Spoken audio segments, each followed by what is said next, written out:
Well, good morning, everyone. My name is Sonya Glasper, and we are so excited to have you to join us today.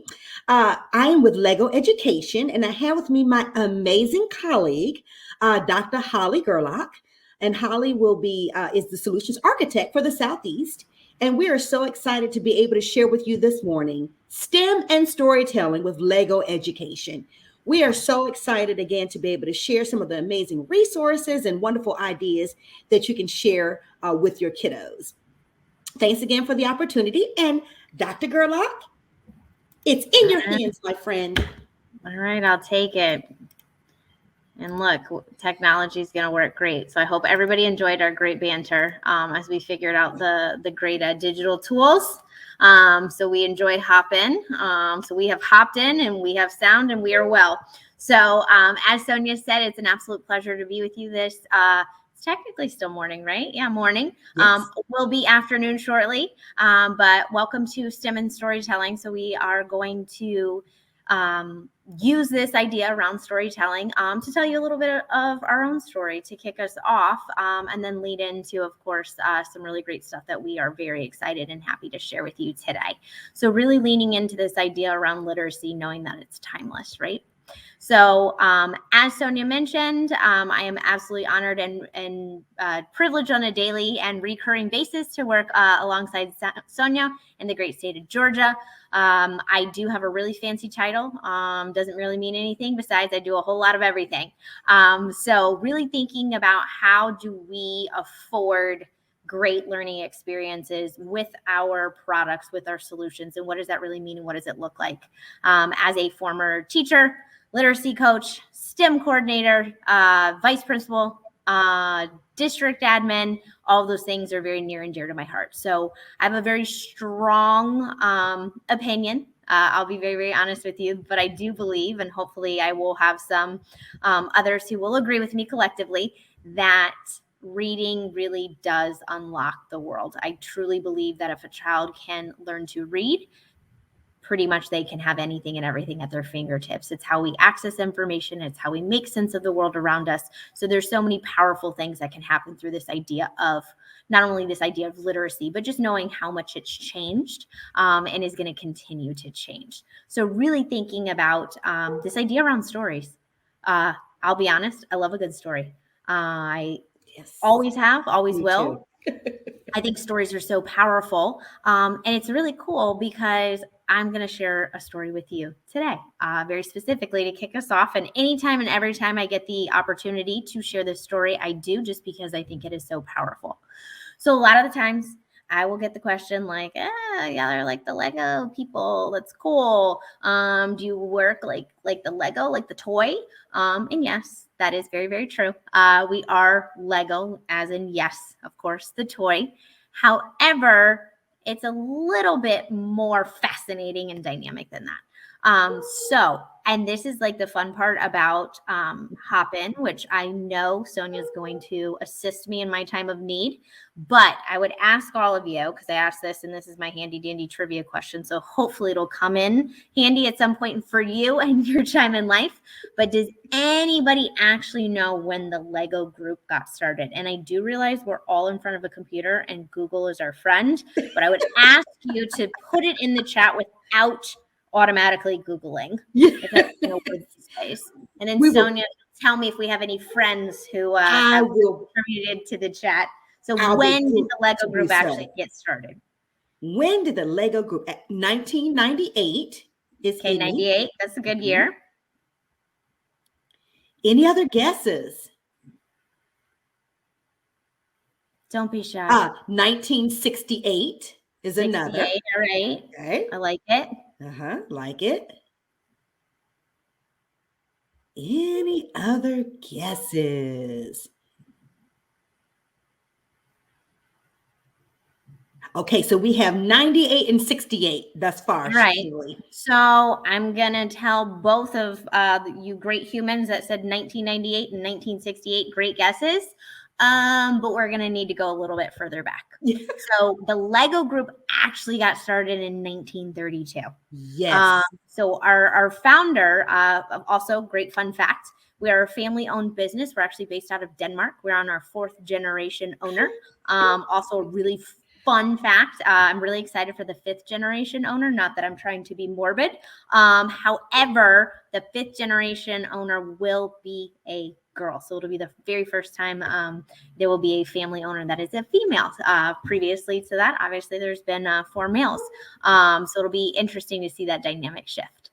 So, 1932, our founder, Ole Kirk Christensen, he started as a skilled carpenter. So, as you see on that screen, he made these ducks, these little rolling ducks, and they were great, and they were wonderful. And one of the reasons it was actually created is actually was born out of travesty, unfortunately. But the mother of the 4 boys actually passed away. So Ole Kirk found himself with 4 boys, and 4 boys were very rambunctious, and they wanted things to do, and they wanted to play, and all this kind of stuff. So as a skilled carpenter, he started to make these ducks. So the boys loved the ducks, and they played with the ducks. However, the ducks only did so much as a good rolling duck would, right? So one of the things they started to think about is this duck that kind of rolls across the floor, whatever surface you have it on, it's really a static play experience. There's only so much you can really do with this duck outside of the fact, unless you get into more of that imaginary role play kind of situation. But for the most part, it's kind of a limited experience in terms of the play experience. So they started to think about it, and they said, is there a way that we could transform what is typically a static play experience and actually create something that would be dynamic? And instead of just being this single, ancillary thing, it could be a system of play. So hence, the Lego group really started thinking, even though it was literally one person and the 4 boys, they really started thinking about how could they make something different. So fast forward a couple years, the oldest son actually started to work in the carpenter shop with his father. And he said, let's think about doing something different. Let's go back to this idea around this dynamic play experience. So one of the things that they did was they actually invested in a plastic molding machine. They bought it from Great Britain in 1948. And they started to play around with this different type of prototype, if you will. So another fun fact for you all, fast forward a couple years, they figured it out. So in 1955, the original Lego patent was created for our traditional, what we call system bricks.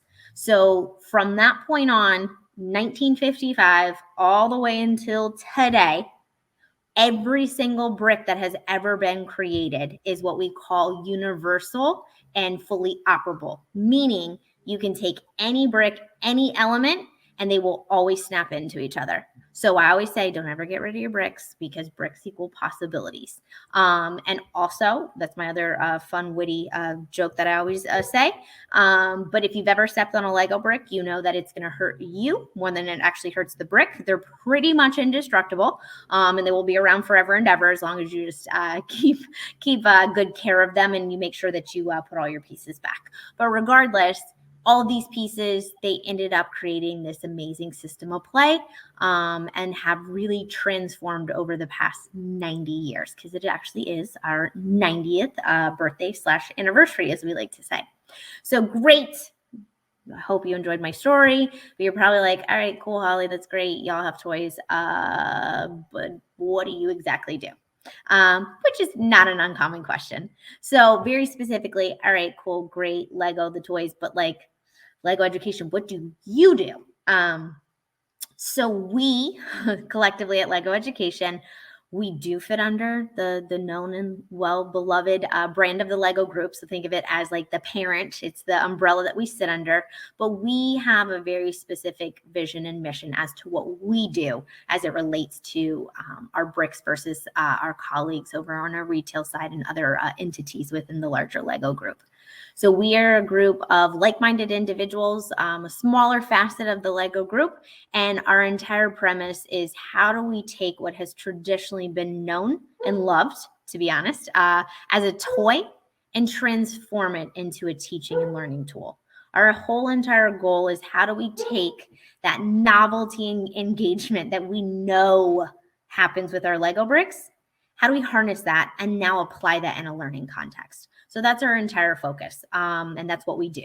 And very specifically, my team and my quote title of being a solution architect, that's what we do. We try to find solutions to identified needs and or problems. So if it is, hey, we want to put these Lego bricks in these classroom, what can we do with it? What kind of learning and outcomes can we yield with it? That's where kind of our magic starts to happen. So besides, of course, just random boxes of bricks, one of the things that we noticed is, time is the most precious commodity that we have within education. And like I said, as a former teacher and administrator, it's very near and dear to my heart. So we go about things a little bit differently. So very specifically, we want to support this idea of a continuum of learning. We want to think very strategically about what type of bricks and elements we're giving to students, and more importantly, why are we giving them these bricks and elements? What is going to be the purpose of that? What does this look like? And how do we really foster this idea of learning through play? So how do we take our bricks? How do we take the elements and actually just make sure that it's not a toy and that we're actually facilitating learning with our actual sets? So this is kind of a broad overview, if you will, kind of spanning that we do have this idea starting all the way with our earliest learners, starting honestly from 18 months with our Duplo-based bricks, and then we carry through to that elementary and secondary space. Those are typically our main sets that we work within the construct of, just because we want to make sure that we are affording not just this quote idea around bricks, but also thinking about what other types of pieces can we integrate within that to really make it something dynamic. So we have Spike Essential and Spike Prime, which are going to be our what we call our tech enabled or our plugged version. So that's actually going to be the ones that have those intelligent hardware, meaning motors and sensors and different elements with our microprocessor. So it actually can be automated, and you can actually get into coding and robotics and some of those other different, more sophisticated things. And then on the bottom, you're going to actually see Brick Q Motion, Spike and Prime. Those are going to be unplugged. So they're still going to warrant great learning, but it's going to be fully unplugged, meaning there is no technology involved, just because we know if we're having to think about and consider the implementation as we use devices and then coding and different things like that, it just warrants a very different experience. So one of the things that we started to realize is that we love these sets, but what else could we really do with them?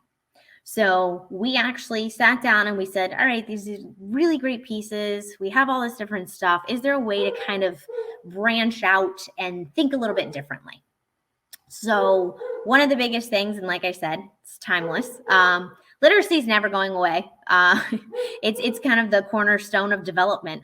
We need literate individuals. We need people who can read and write and interact and communicate. It's at the core of who we are. We want to connect. We want to belong. We want to be able to relate to one another and communicate. So we started to think about, all right, we like robotics, we like coding, we like computer science, we love all of those things. But is there a way to really kind of bring all of these different elements together in a really meaningful way? So enter this idea around STEM and storytelling. So I always like to give contextual understanding to anything and everything, just because I think it's so important. So it's this idea of, why storytelling? What's the significance? And anytime people always say, well, why storytelling? My initial thought process is, why not? So why stories? I think it's critical to understand that stories are something that is able to connect us. So I believe in creating these shared experience for learners. It's so important, and we're really cognizant about thinking of who is in our room and how do they find themselves within our materials, and what does that really look like, and what does that mean, and how do they feel like they can equitably contribute and make meaning of what they're learning. So one of the things we thought about is thinking about stories. It creates this level playing field. It creates this equitable opportunity for all of us to contribute meaningfully and to think about text together and to have conversation and dialogue around this. And in some ways, even evoke these emotions. We get attached to characters. We feel emotions when we read about things. It may be fascinating. It may be to entertain, especially if it's something that's truly compelling. We get really excited and we want to remember these things, and then we're going to tell others about them. So it has the ability to pull on a lot of heartstrings, and really afford these different great experiences. Because one of the things is we can't assume anything. Full transparency, born and raised in the great state of Florida, so I'm your southern neighbor, and I actually grew up in Tampa. So my house was literally about 20 minutes from the beach, right? And Gulfside. So I remember I was my very young and naive kindergarten teacher self. And I was in my classroom, and I remember I was about to start a read aloud, and I wanted to draw my students into my story. So I thought, by asking that very first open-ended question, I wanted to get this resounding yes from everybody. And I asked them, I was like, tell me about your favorite, moment at the beach, or tell me why you like to go to the beach, right? Because, it's 20 minutes away. I had kids in my room who had never been to the beach before, even though it was literally in our backyard. So that experience stuck with young and naive kindergarten teacher Holly for a while. And it's really shaped a lot of different things, not only for myself personally, but of course, professionally. So this idea around thinking about how do we draw people in, and most importantly, how do we draw our learners in, that we can have these collective conversations where they can all fully participate because we just access this text together. So really building upon that, and yes, pun intended, for building. So we start off with this idea around why stories and how can we leverage stories. And when I say stories, it really is intended to be this idea around multimodal text. It doesn't have to literally be, quote, a picture book, although it could be, and I am a big fan. So we think about this idea around these stories. Now, how do we actually build something out around that? So our whole goal was to really create these intentional learning experiences. We wanted to start off with this really strong text and then, quite literally, build it out from there. So in good Lego fashion, we love our color coding, and we love bright colors. So we really came up with this kind of 4-part instructional design process of how we wanted to basically create these learning experiences. We knew first and foremost we wanted to have those featured texts. So we wanted to think about what type of stories were we pulling in. Not only thinking about the developmentally appropriateness of the stories, but also the complexity and the richness and the type of stories that we are exposing students to. One of my biggest things, and once again, besides sharing our great Lego story, I typically always share this as my own personal story for this as well. I'm very passionate about this idea around you can't be what you can't see. And what I mean by that is, I am a proud daughter of Cuban immigrants. So once again, born and raised Tampa, Florida. My parents came over from Cuba, and they were great. And growing up, I didn't have this, great and diverse experience. I had a great, upbringing, and my parents did an amazing job, but I was really limited, if you will, by what I could see in my immediate surroundings.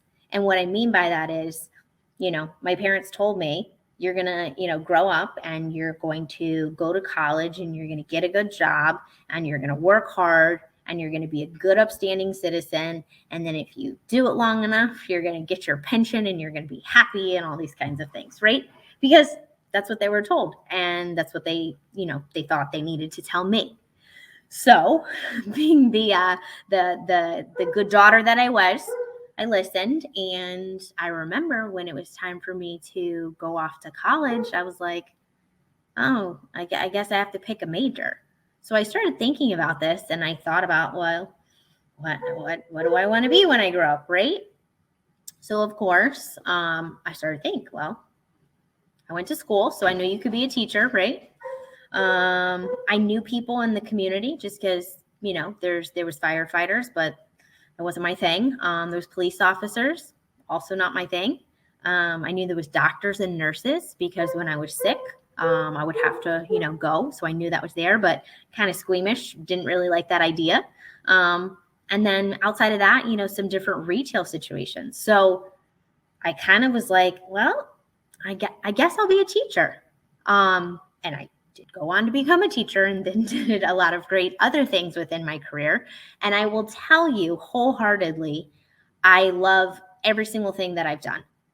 However, I also think back and I do contemplate if little Holly would have been exposed to, this idea of somebody could be an astrophysicist, would that have changed my own personal trajectory? Because I was very limited in what I knew to be true at the time. And that's why I always go back to this idea of you can't be what you can't see. I only saw a limited scope of people in my life as in terms of careers and things of that nature. So I became really, really passionate about starting from our youngest friends all the way through about affording them opportunities. I'm not saying that they have to be an astrophysicist, but if they don't even know what it is, are we doing them a disservice? So exposure, opportunity, that's the way I look at all of this. So I'm not saying that we're trying to, track kids and all that kind of stuff, but we want to make sure that we're being intentional and thoughtful.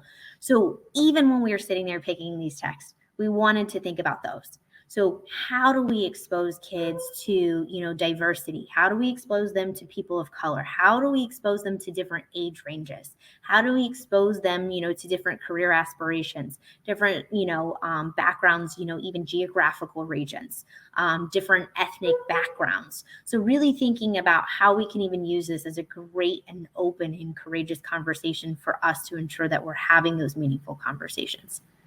So really thoughtful, pick these great texts, right? And then from there, we knew, well, we got to do something with this. So we decided we were going to create a very simplistic problem, quote, / task.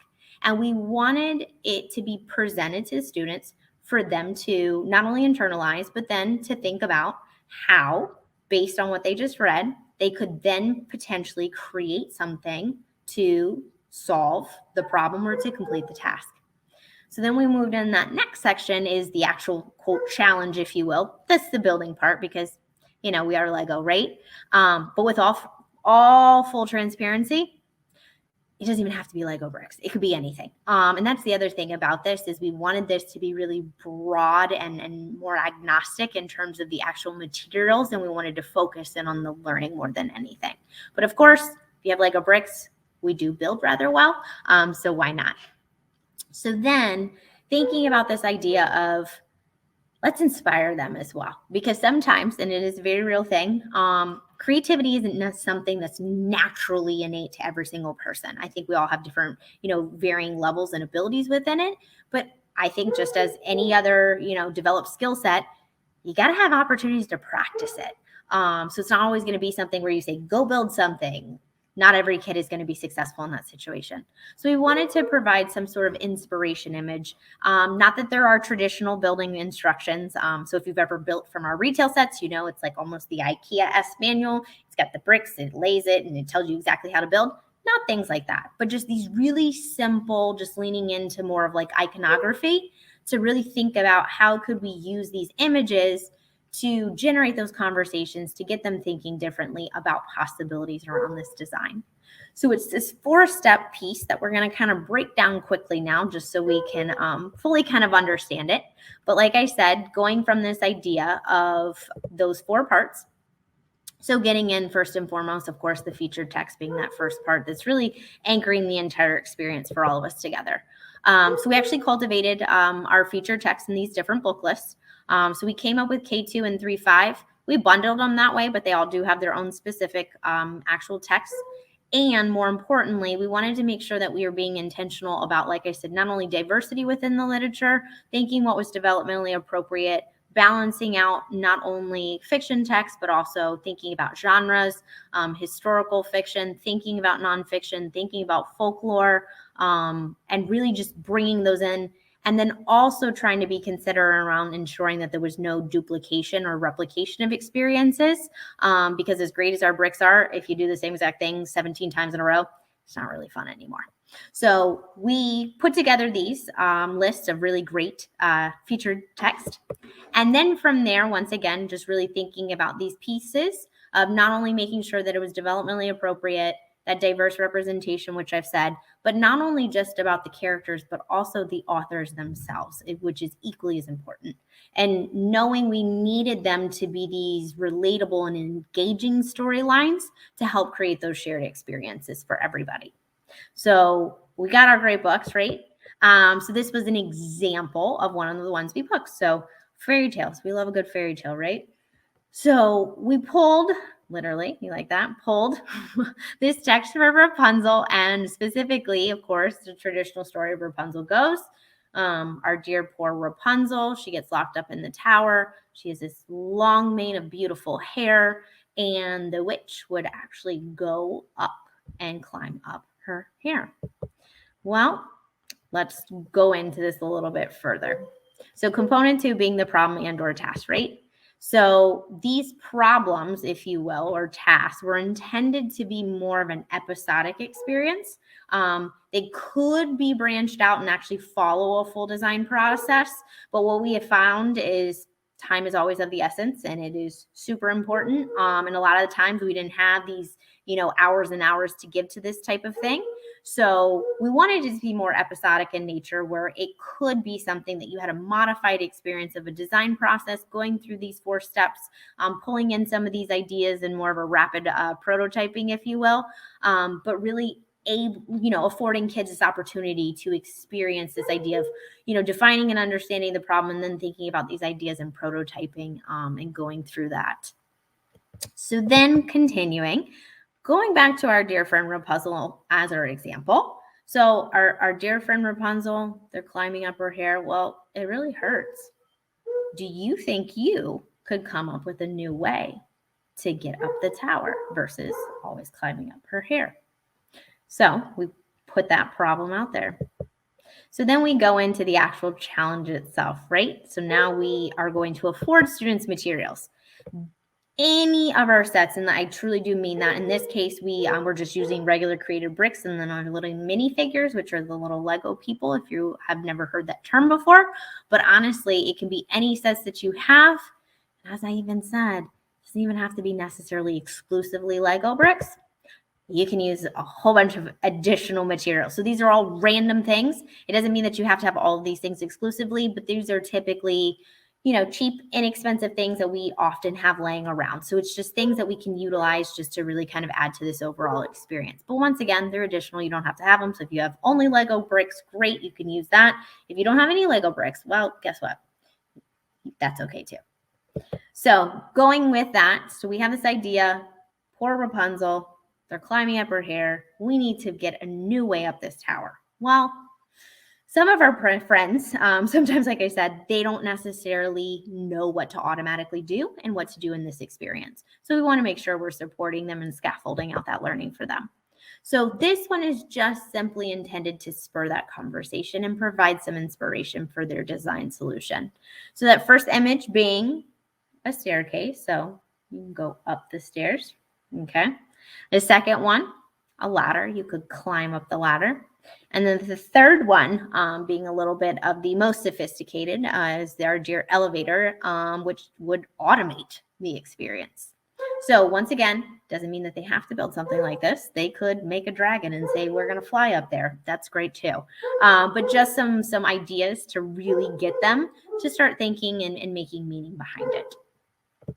So under normal circumstances, we would be together and in person and everything would be great. And we would actually try this out together, but not with Rapunzel.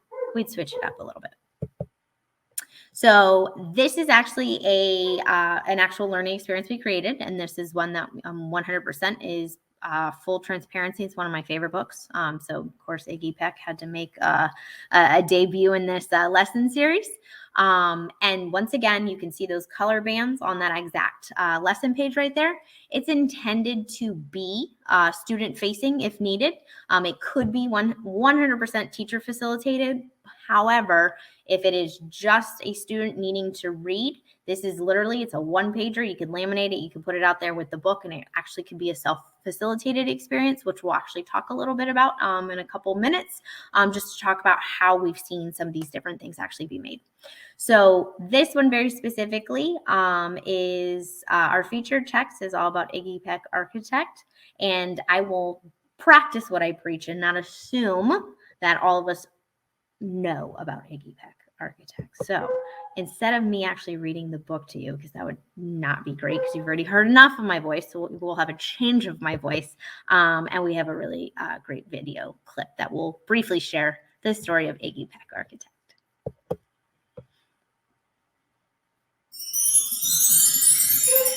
Iggy Peck Architect by Andrea Beatty, illustrated by David Roberts, read by Miss Jill.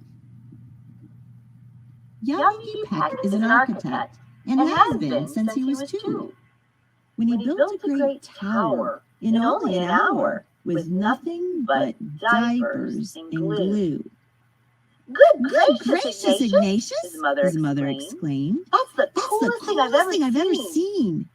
But Her her smile faded fast as a slight wind blew past, and she realized those diapers weren't clean. Ignatius, my son, what on earth have you done? That's disgusting and nasty. It stinks. But Iggy was gone. He was out on the lawn, using dirt clods to build a great sphinx. When Iggy was 3, his parents could see his unusual passion would stay. He built churches and chapels from peaches and apples, and temples from modeling clay. At dinner one night, to his father's delight, Iggy got a bright gleam in his eye, and out on the porch built the St. Louis Arch from pancakes and coconut pie. Dear Ig had it made until 2nd grade, when his teacher, Miss Lilla Greer. On the very first day, she had this to say: "We do not talk of buildings in here. Gothic or Romanesque, I couldn't care less about buildings, ancient or new." She said in her lecture about architecture that it had no place in grade 2. That might seem severe, but she was sincere, for when she was no more than 7, she had a great fright at a dizzying height in a building so tall it scraped heaven. On an architect's tour of the 95th floor, young Lilla got lost from the group. She was found 2 days later, stuck in an elevator, eating cheese with a French circus troupe. After that day, it's quite safe to say, she thought all building lovers were nuts. As a teacher, she taught that, above all, one ought to avoid them, no ifs, ands, or buts. As you might guess, it would cause Iggy stress to hear such terrible talk. But he didn't hear. He sat in the rear while building a castle of chalk. You, Iggy Peck, your desk is a wreck. Tear down that castle right now. You will not build in here, is that perfectly clear? Do you need to see Principal Hal? No, ma'am, Iggy said. He lowered his head, and his heart sank down to the floor. With no chance to build, his interest was killed. Now 2nd grade was a bore. After 12 long days that passed in a haze of reading and writing and arithmetic, Miss Greer took the class to Blue River Pass for a hike and an old-fashioned picnic. They crossed an old trestle to a small island nestled in the heart of a burbling stream. But they no sooner passed than the footbridge collapsed and Miss Lilla Greer started to scream. We're trapped here. Oh my. Alas, kids, goodbye. Her eyes rolled back in her head.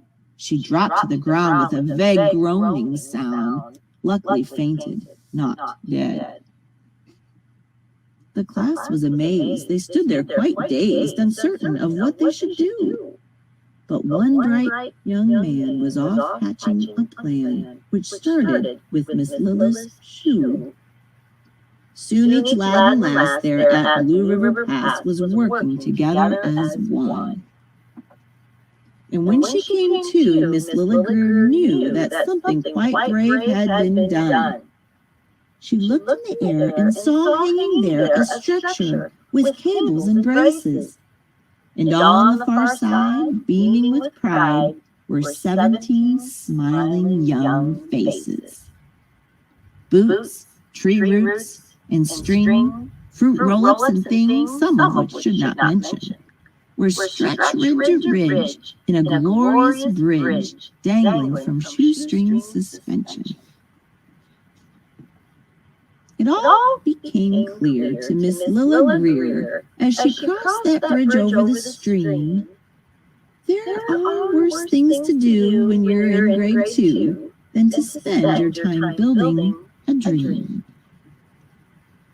Now, every week at Blue River Creek Elementary in 2nd grade, all the school kids can hear, along with Miss Greer, how the world's greatest buildings were made. The weekly guest speaker, in a t-shirt and sneakers, talks of buildings from Rome to Quebec. And of course, he's the guy who builds towers from pie, that brilliant young man, Iggy Peck. The end. Hey, be sure to click subscribe and like, and that way you can be kept up to date whenever I post. You should absolutely click and subscribe. But anyways, I hope you enjoyed Iggy Peck as much as I do. So it's a really great and beautiful text, not only for the great message that it brings, but also just the whimsical and just fun nature of it, the rhyme of the text.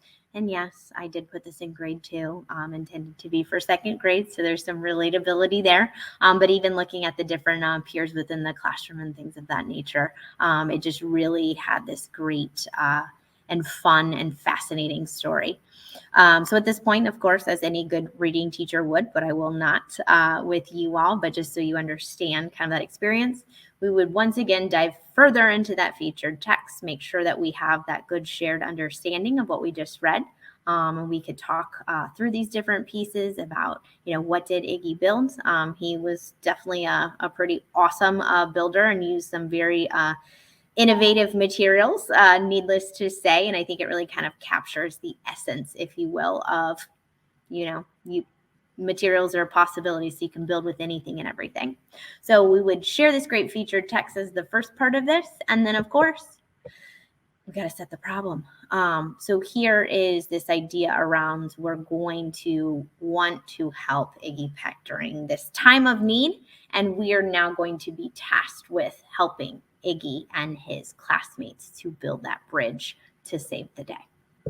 So then we would go into this. And of course, there's some pieces where, once again, you're going to have some great, subjectivity in terms of what you have, depending on even grade level standards. So if it is going to be a 2nd grade, you could actually do standardized units of measure. So bring in some really strong math components. You wanted to practice non-standard measurement, that's fine. You could even do, get into this idea around weight and other different components, depending on really kind of where you're wanting to focus.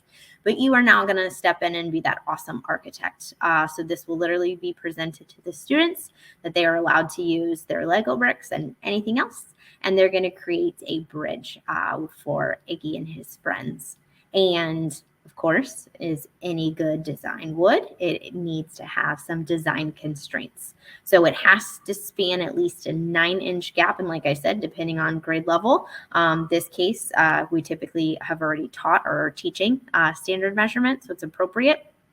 And then once again, You can always change this out depending on where you want to go with this. So you could even do non-standard measurement, and then once again, getting into this idea of actually building a bridge that can support weight of, and then that's where you get creative. Do you have pennies? Do you have, crayons? Is it snap cubes? Is whatever you want. So once again, it's intended to be flexible and responsive, so it meets the needs of what you presently have available. And then, of course, going into this, before we would release students off for their great building experience, two things would happen. We would once again use these images, and they would obviously be physical, tangible copies, just so they could actually get up a little bit closer and personal to it. And we would look at these inspiration images. So we think about what we know to be true, right? So it's a bridge. Well, a bridge is kind of open-ended, as we saw not only in Iggy Peck, which they use shoelaces, but it was a suspension bridge. Now, granted, would students actually have the vocabulary to know that at this point in time? Maybe, maybe not. Depends on the student, of course. But just really having them think about the different structure, thinking about this would even be a great time to talk about, symmetry, geometric shapes, thinking about, bringing in that applied mathematic piece, thinking about even, of course, if we bring in that science aspect to talk about, weight, and thinking about, how do we suspend something because, gravity pulls everything down. So really just there's some really powerful conversations you can have before and, of course, during and after. So then one of the things I've always noticed, especially as we deal with young people, it is really important that we give them this opportunity to collaborate and to work together. But we cannot assume that they automatically know how to do that.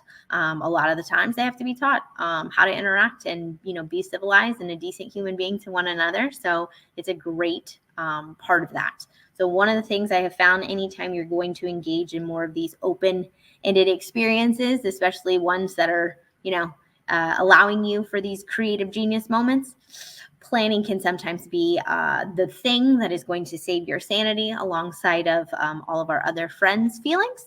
A good plan will allow people to have purpose. And quite honestly, if you think about even us as adults, we like purpose and we like clarity. Most of us thrive under structure and routine, understanding. Yes, we want to be creative, but we like boundaries within fences.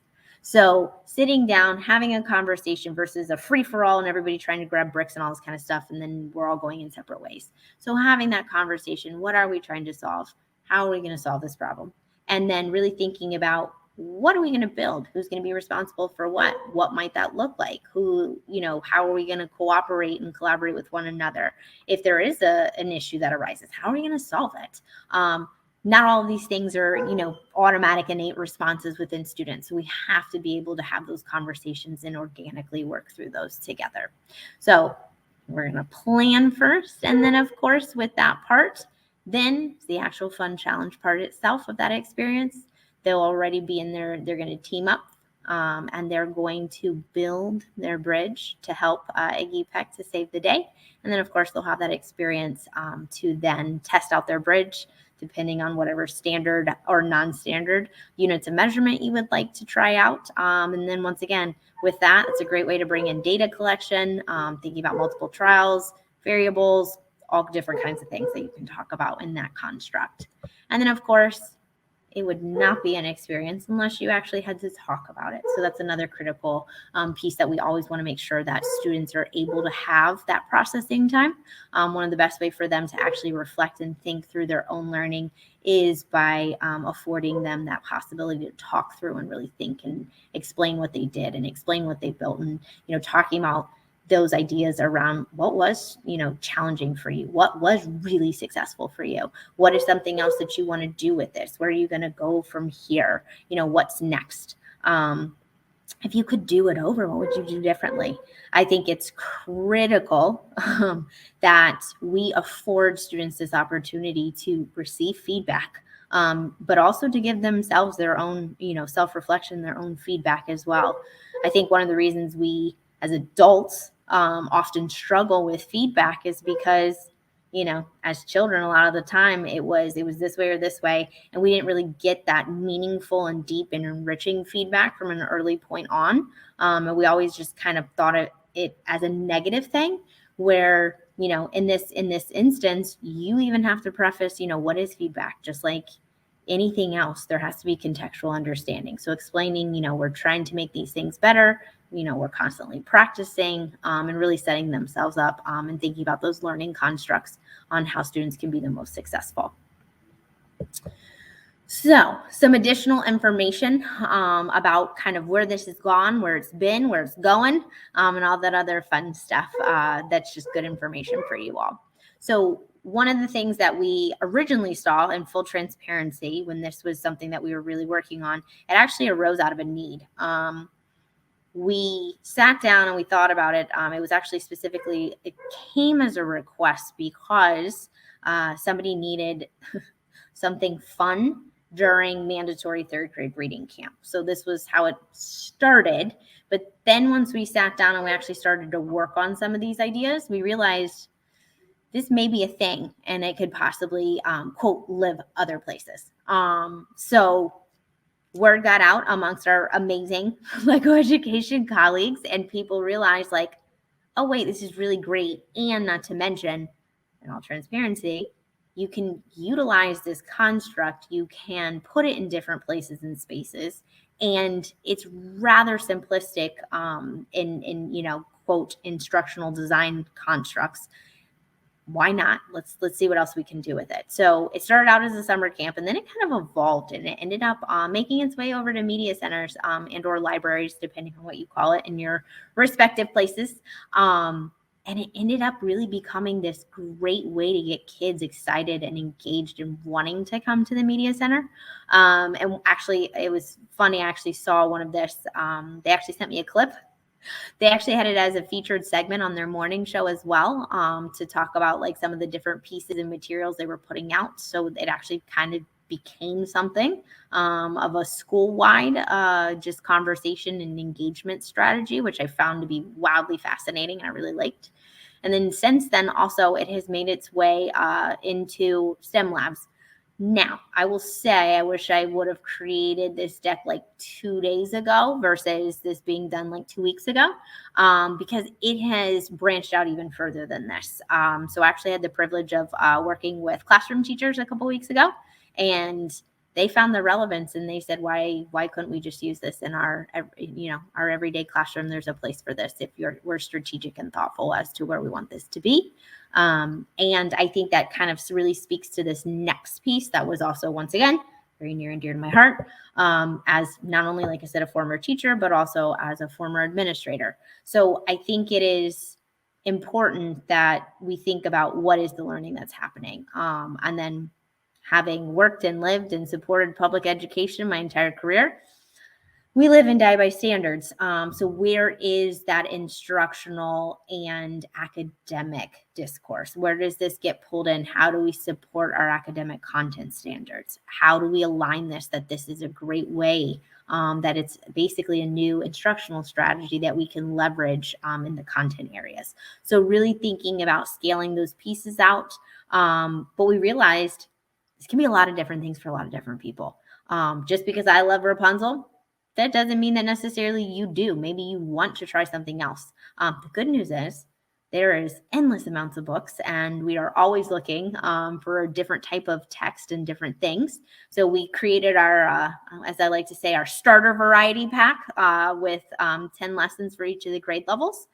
I can also give you a sneak peek to also say this is scaled, and this is actually going into middle school now too. So it'll be a pre-K through 8. But it really can do a lot of different things. And like I said, it's not overly complicated. It's a template you can drag and drop and add in your own personalization based on what it is that you want to do, or just really thinking about the type of learning outcomes you're looking for and what that might be. So really and truly, this is something that's grown, and I think it's going to continue to iterate. And we're excited to see not only the great learning that comes out of it, but just the fact that more kids are going to be engaged in this great idea around stories and being able to connect students not only through stories, but also through this great interactive building process with one another. That it is, I think, just a great opportunity to kind of fuse and have those great multidisciplinary connections that we're often seeking and always trying to figure out a great way to do what we already quote have to do. So I know I just talked a whole lot, so I appreciate all of you allowing me to share many stories, rounding all into one. I will stop sharing my screen and then allow if there's any kind of questions or if anything came in the chat. Otherwise, I will also tell you that all of these materials in terms of those actual lesson templates, they are completely free. So we will make sure that if they are of interest to you, that we can absolutely get you copies of those. And it's really, really great. And like I said, I can't wait to see, not only what you all can do with it, but just how we can even continue to support you through this. But we have all of those. Like I said, you can, take the ones we have, try those ones out, make your own, and continue to iterate. But otherwise, like I said, we got a couple minutes, so I'm going to pause and stop talking so much and allow if you have anything for us or if there's anything collectively that we can help you with. We are all ears and eyes now. Holly, our Yes. dear friend Kristen Luthi has joined us. Hello. And so one of the things, and Amber, also from Gwinnett County, they want Kristen. So she's like, Sonya, I need this immediately. So we'll make sure that she gets it. Absolutely. We got you. We got you, girl. Yes, always. Any questions, thoughts, reactions in regards to STEM and storytelling with Lego education? What are your thoughts? I will send that to you, Emmy. She wants the copy. Okay, I'll send it to you. Thank you for adding your email.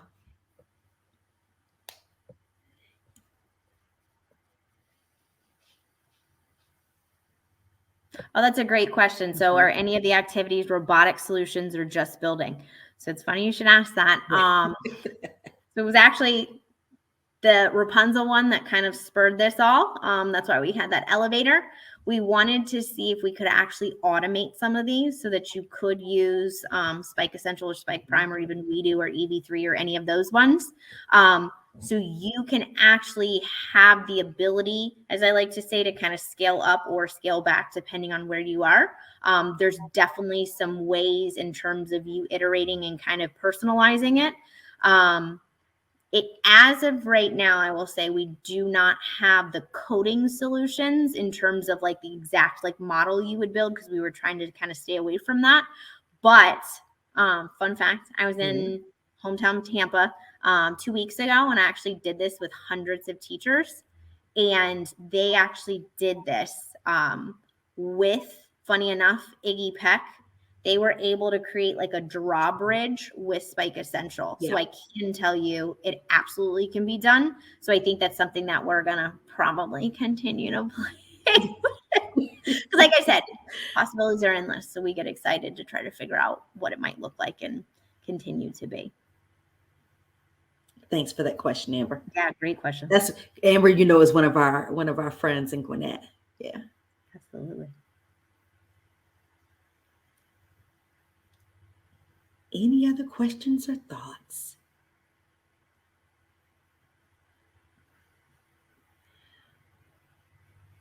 Well, I think that will conclude it for us then, Holly. Thank you so much, everyone, for joining us. We are super excited, obviously, about STEM and storytelling. It looks like you are as well. So we'll make sure that you receive the information that's requested, and we look forward to building better days ahead. Yes, absolutely. And we'll stay on for our last kind of 4 minutes if you have anything. But otherwise, thank you for joining us. We appreciate your time and energy, and we know how precious your time is, especially now. So thanks for spending this hour. So hopefully you got a good nugget of something that you can take back. And then when you get the resources, they'll be extra helpful too. Thank you. Thank you, Andrew. Yes, thank you so much.